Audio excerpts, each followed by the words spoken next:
చూస్తున్నాం జూన్ 2వ తేదీన తెలంగాణకు జనసేన నేతలతో పవన్ కళ్యాణ్ మీటింగ్ నిర్వహించబోతున్నారు. హైదరాబాద్ వేదికగా పవన్ కళ్యాణ్ సమావేశం కాబోతున్నారు.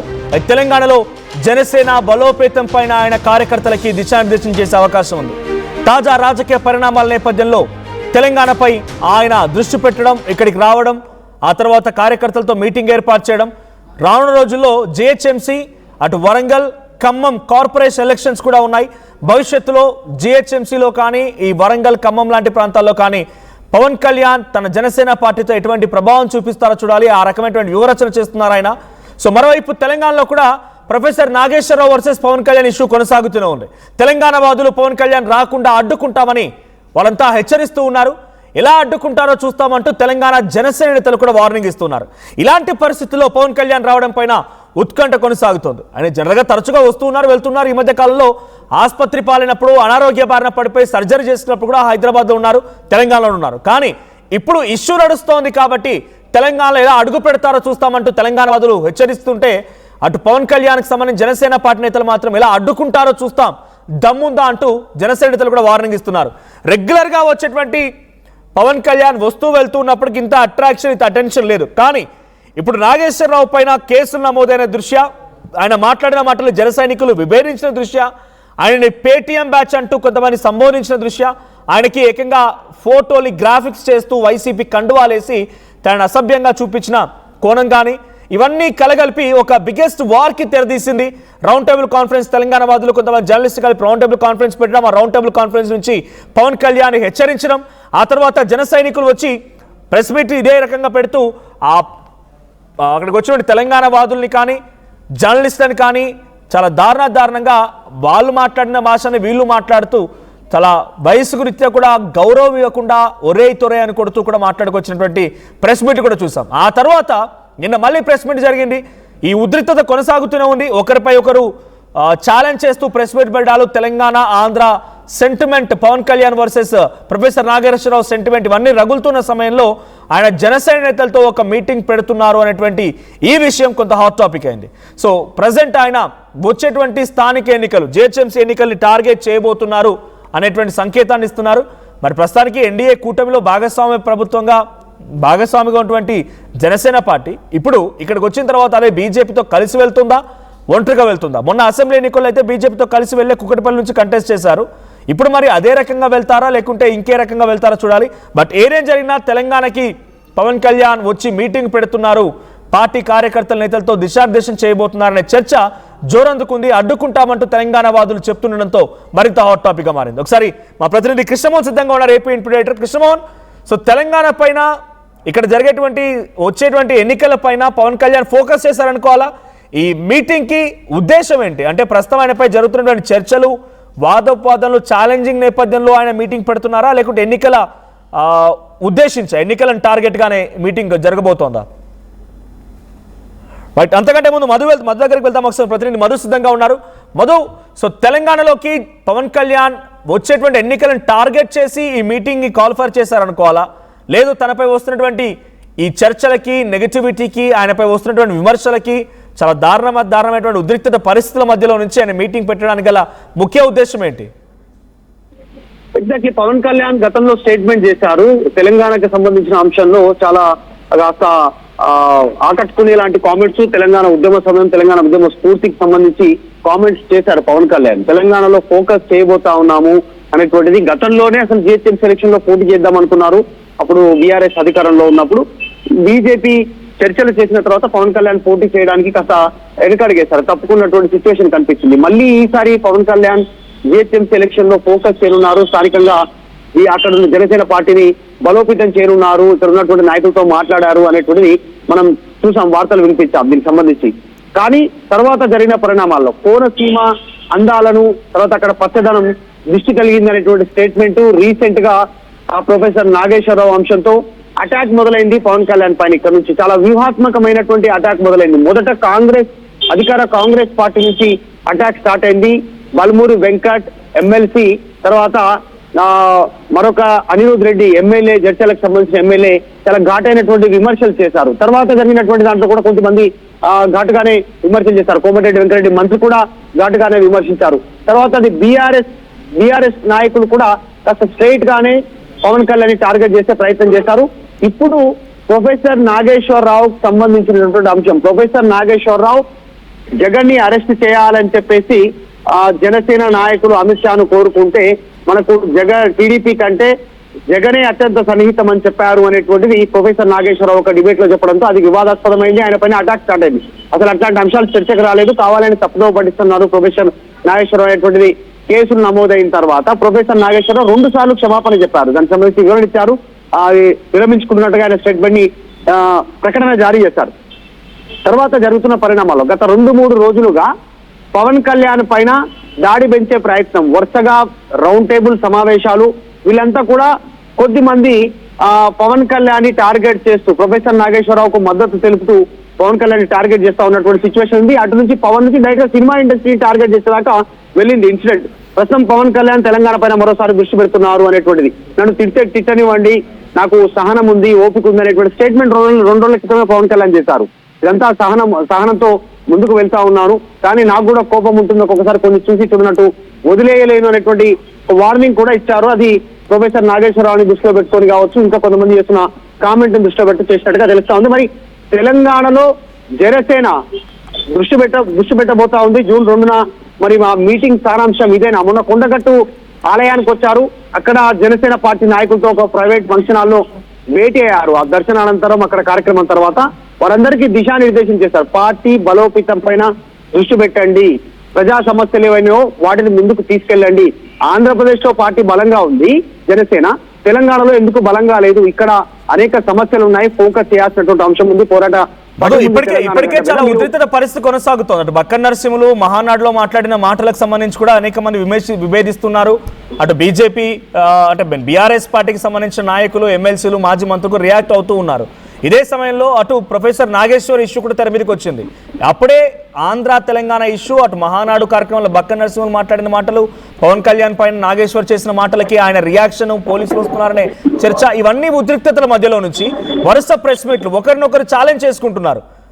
పవన్ కళ్యాణ్ టార్గెట్ చేసి జర్నలిస్టులు, కొంతమంది తెలంగాణ వాదులు ప్రెస్ మీట్ పెడితే జన సైనికులు వాళ్ళు కూడా వచ్చి టార్గెట్ చేసి తెలంగాణ వాదుల్ని, కొంతమంది జర్నలిస్టుని టార్గెట్ చేసి వాళ్ళు మాట్లాడుకొచ్చారు. ఇప్పుడు మళ్ళీ నిన్న ఒక ప్రెస్ మీట్ జరిగింది. వీటన్నిటి ఛాలెంజెస్ మధ్యలో నుంచి పవన్ కళ్యాణ్ వస్తున్నారు అన్నప్పుడు పోలీస్ ప్రొటెక్షన్ ఎలా ఉండబోతోంది, లేకపోతే ఇప్పుడు ఇక్కడ ఆల్రెడీ ఫైట్ చేస్తున్న వాళ్ళు, లేకపోతే తెలంగాణ ఆంధ్ర ఇష్యూ నడుస్తోంది కాబట్టి కొంతమంది చర్చ జరుపుతున్నారు కాబట్టి ఏ రకంగా అది డైవర్ట్ అయ్యే అవకాశం ఉంది?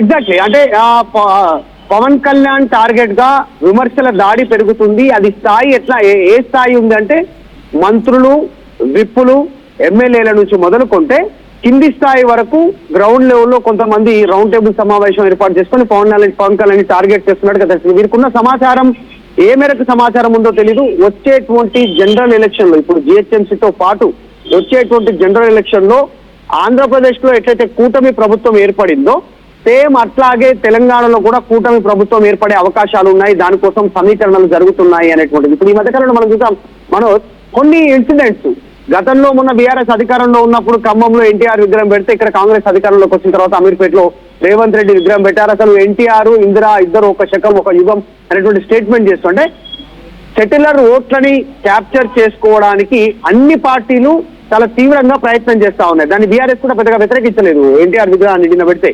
సో వ్యూహాత్మకంగా అడుగులు పెడతా ఉన్నారు. మంచు మనోజ్ అటెండ్ అయ్యారు. అసలు రాజకీయ సమీకరణాలు మారే సిచ్యువేషన్ ఉంది కాబట్టి ఫ్యూచర్ లో పవన్ కళ్యాణ్ తెలంగాణలో బీజేపీతో కలిసి ముందుకు పోయే అవకాశం ఉంది ఖచ్చితంగా, లేదంటే బహిరంగంగా మద్దతు తెలిపే అవకాశం ఉంది. దీన్ని అడ్డుకట్ట వేయడానికే పొలిటికల్ మూవ్మెంట్స్ స్టార్ట్ అయినట్టుగా చాలా స్పష్టంగా కనిపిస్తా ఉంది. సాధారణంగా ఒకరిపైన ఒకరు విమర్శలు చేసుకోవడం సాధారణం. ప్రొఫెసర్ నాగేశ్వరరావు ఇష్యూకి ముగింపు నేనే పలుకుతానని చెప్పేసి ముగింపు ఆయనే పలికారు, క్షమాపణ చెప్పారు, 2 సార్లు వివరణ ఇచ్చారు, వ్యాఖ్యలు వెనక్కి తీసుకుంటున్నారని స్టేట్మెంట్ ఇచ్చారు. ఇచ్చినప్పటికీ కూడా ఈ ఇష్యూను వదిలిపెట్టడానికి కొద్దిమంది సిద్ధంగా లేరు. వారి వెనకాల పొలిటికల్ వెండెట్టా, పొలిటికల్ ఎజెండా ఉంది.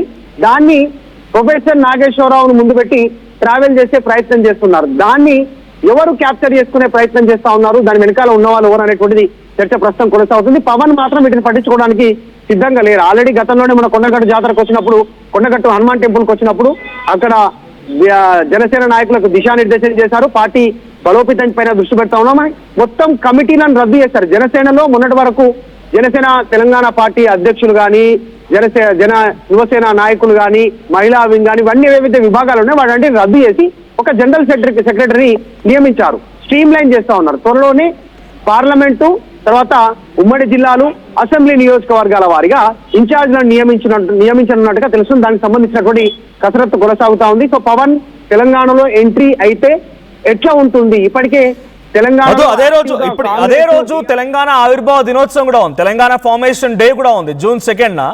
అప్పటికి తెలంగాణ ఆ ఒక్కరోజు వరకు డెఫినెట్గా ఆ రోజు కొన్ని వేడుకలు ఉంటాయి. అధికార కాంగ్రెస్ పార్టీ కానీ బీఆర్ఎస్ కానీ బీజేపీ కానీ తెలంగాణ ఆవిర్భావ దినోత్సవాలు చేసుకోవాల్సిందే. అదే రోజున జనసేన పార్టీ కార్యకర్తలు మీటింగ్ పెట్టడం ఎలా చూడాలి? వాళ్ళు కూడా ఆవిర్భావ సభలో పాల్గొంటారా? ఆవిర్భావ వేడుకలు వాళ్ళు కూడా చేసుకుంటారా? తెలంగాణ ఫార్మేషన్ డే సెలబ్రేషన్స్ ఉంటాయా? ఇఫ్ ఎట్ ఆల్ ఇప్పుడు జరుగుతున్న సిచ్యువేషన్లో తెలంగాణ ఆంధ్ర అనేటువంటి సెంటిమెంట్ మళ్ళీ ఒకసారి కొంతమంది దగ్గర నుంచి వస్తోంది కాబట్టి ఆ ఫార్మేషన్ డేలో ఆయన పార్టిసిపేట్ చేస్తారా? చేయకపోతే పరిస్థితి ఏంటి? ఎగ్జాక్ట్లీ మేబీ ఆ పార్టీ తరఫు నుంచి పవన్ అటెండ్ అవుతారా, ఇక్కడ ఉన్నటువంటి పార్టీ నాయకులు అటెండ్ అవుతారా, ఇంకా క్లారిటీ రావాల్సింది. కాకపోతే తెలంగాణ జనసేన పార్టీకి సంబంధించి జనరల్ సెక్రటరీగా ఒక ప్రముఖ పారిశ్రామికవేత్త పవన్ కళ్యాణ్ అత్యంత సన్నిహితంగా ఉన్నటువంటి వ్యక్తి రామ్ తల్లూర్ అనేటువంటి వ్యక్తి, ఖమ్మం జిల్లాకు సంబంధించిన వ్యక్తి, ఆయనను నియామకం చేస్తారు. ప్రస్తుతం ఆయనే మానిటరింగ్ చేస్తా ఉన్నారు. పార్టీని ఎట్లా స్ట్రీమ్ లైన్ లోకి తీసుకోవాలి పవన్ కళ్యాణ్ సూచనల మేరకు. ఆల్రెడీ పవన్ కళ్యాణ్ చేసినటువంటి వ్యాఖ్యలతో ఆంధ్ర అనేటువంటి ఒక ఆయనకు ఆపాదించే ప్రయత్నం జరుగుతుంది అనేటువంటి జనసేన పార్టీ నాయకులు చెప్తా ఉన్నారు. ప్రకటన జారీ చేశారు. ఆయన ఊరికే ఏదో వారసత్వంతో రాజకీయాల్లోకి రాలేదు పవన్ కళ్యాణ్. తెలంగాణను గౌరవిస్తారు. యాస్టిజ్ గా తెలంగాణ ఉద్యమాన్ని చాలా రెస్పెక్ట్ చేస్తారు. ఆయన ఊరికే రాలేదు, కష్టపడి 10 సంవత్సరాల వైపు 10 సంవత్సరాలు ప్రతిపక్షంలోనే ఉన్నారు. ఇప్పుడు డిప్యూటీ సీఎం అయ్యారు. అంత ఈజీగా రాలేదు. ఆయన కొన్ని సమస్యలు తెలుసు అనేటువంటిది జనసేన పార్టీ నాయకులు చెప్తా ఉన్నారు. సో నెక్స్ట్ తెలంగాణ పైన పవన్ దృష్టి ఉండనుంది. జనసేన జిహెచ్ఎం సెలక్షన్ లో పార్టిసిపేట్ చేయనుంది. ముఖ్యంగా షేర్లింగపల్లి, కుక్కట్పల్లి, కేపీహెచ్బి, తర్వాత మేడ్చల్, ఎల్బీ నగర్ ఈ ప్రాంతాల్లో, మల్కాజ్గిరి, ఈ బంజారా హిల్స్, జూబ్లీ హిల్స్ ఈ ఏరియాలో ఎక్కువగా ఫోకస్ చేసే అవకాశం ఉంది. దాంట్లో ఎంత మేర ప్రభావం చూపుతుంది? ఒంటరిగానే పోతారా లేదా నిజంగానే బీజేపీతో కలిసిపోతారా? చర్చ జరిగే అవకాశం ఉంది. రాజకీయ చర్చ కూడా ఉంది. జనసేన పార్టీ పోటీ చేసిన చోట్ల దాదాపుగా ఎక్కడ కూడా డిపాజిట్ కూడా లభించలేదు. సో డిపాజిట్ కూడా లభించినటువంటి పార్టీ తెలంగాణలో జనసేన అనేటువంటి పేరుతో ఇప్పుడు మళ్ళీ రాణించగలుగుతుందా అనేటువంటి కొన్ని మీమ్స్ సోషల్ మీడియాలో తనకు వ్యతిరేక వర్గం అంటామా లేకపోతే కొంతమంది నెగిటివ్స్ అంటామా వాళ్ళంతా కూడా చర్చ పెడుతూ ఉంటారు.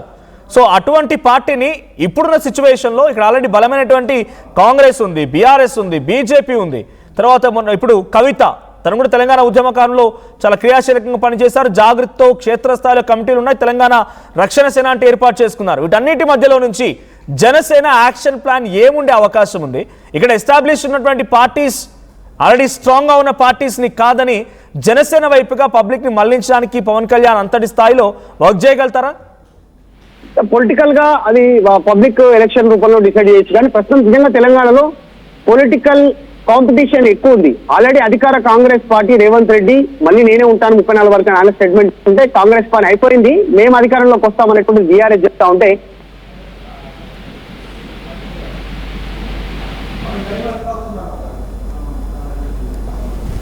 Right. Thank you Madhu. So మొత్తంగా తెలంగాణ జనసేన పార్టీ నాయకులతో June 2వ తేదీన తెలంగాణ ఫార్మేషన్ డే రోజునే పవన్ కళ్యాణ్ మీటింగ్ ఏర్పాటు చేశారు. సో ఇది ఒక స్పెషల్ మీటింగ్ అనే ఆ పార్టీ భావిస్తోంది. ఇప్పటికీ అన్ని రకాల ఏర్పాట్లు కూడా చేసుకున్నారు మీటింగ్ సంబంధించి తెలంగాణ జన సైనికులు. సో ఇటువైపు నుంచి ఆల్రెడీ ప్రొఫెసర్ నాగేశ్వర్ ఇష్యూతోనే అగ్గి రాచుకుంది. పవన్ కళ్యాణ్ వర్సెస్ నాగేశ్వర్ ఇష్యూ ఒకటి ఆంధ్ర తెలంగాణ సెంటిమెంట్ గా మారింది.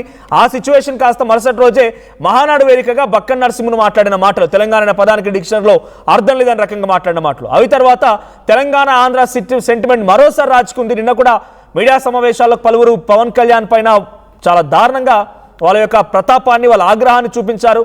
పవన్ కళ్యాణ్ పై మరోసారి వారంతా కూడా రెచ్చిపోయారు. సో అది సెంటిమెంట్ కూడా కనబడుతోంది. ఇవన్నిటి మధ్యలో నుంచి ఆయన రెగ్యులర్గా వస్తున్నారు. మొన్న సర్జరీ టైంలో కూడా ఇక్కడే ఉన్నారు ఆయన. మోదీ కూడా ఆయన ఇక్కడే కలిశారు. అనారోగ్య బారిన పడేటువంటి పవన్ కళ్యాణ్ ఇక్కడనే మోదీ వచ్చి కూడా ఆయన నివాసంలో కలిశారు. నివాసం ఉంది ఇక్కడ, ఆయన నివాసమే ఇక్కడ. రెగ్యులర్గా వస్తూ వెళ్తూ ఉన్నారు. కానీ ఇప్పుడు వచ్చేటువంటి రాక కొంత స్పెషల్గానే ఉండబోతోంది. తెలంగాణ వాదులు మాత్రం రాకుండా అడ్డుకుంటామని హెచ్చరిస్తున్నారు. మరి ఇప్పుడు ఆయన June 2వ తేదీన తెలంగాణ ఏర్పాటు జరిగినటువంటి రోజున, తెలంగాణ ఆవిర్భావ దినోత్సవం రోజున ఆయన కూడా ఇక్కడ జనసేన పార్టీ నేతలతో మీటింగ్ పెట్టడానికి సర్వత్రా ఆసక్తి రేపుతోంది. ఎలా ఉండబోతుందో చూడాలి. సో మీ అభిప్రాయం ఏంటి? జనసేన పవన్ కళ్యాణ్ రాకతో మీరెలా చూస్తున్నారు? అట్ ది సేమ్ టైం ఆయన వచ్చి తెలంగాణలో రాజకీయాల్ని మళ్ళీ తన వైపు తిప్పుకుంటాడా? జనసేన పార్టీ ఇక్కడ బలోపేతం చేస్తారా? మీరేమనుకుంటున్నారు? ఒకవేళ నిజంగా తెలంగాణ జనసేన బలోపేతం అయితే మీరు జనసేనకు ఓటడానికి సిద్ధంగా ఉన్నారా? మీ అభిప్రాయం ఏంటో కామెంట్ చేయండి. రైట్, ఒకసారి జన సైనికులు నిన్న ఆల్రెడీ మీడియా సమావేశంలో మాట్లాడి జనసేన నాయకుల మాటలు ఒకసారి వినండి. పవన్ కళ్యాణ్ని హైదరాబాద్ రాకుండా అడ్డుకుంటాం. ఎవరికైనా దమ్ముందా? ఉందా? మీకు దమ్ముందా? దమ్ముందా చెప్పండి, తెలుసుకుందామా? ఆపగలరా? మీకు రాజ్యాంగ విలువలు తెలుసా? రాజ్యాంగ హక్కులు తెలిసే మాట్లాడుతున్నారా? తెలంగాణలో జనసేన పార్టీ చాలా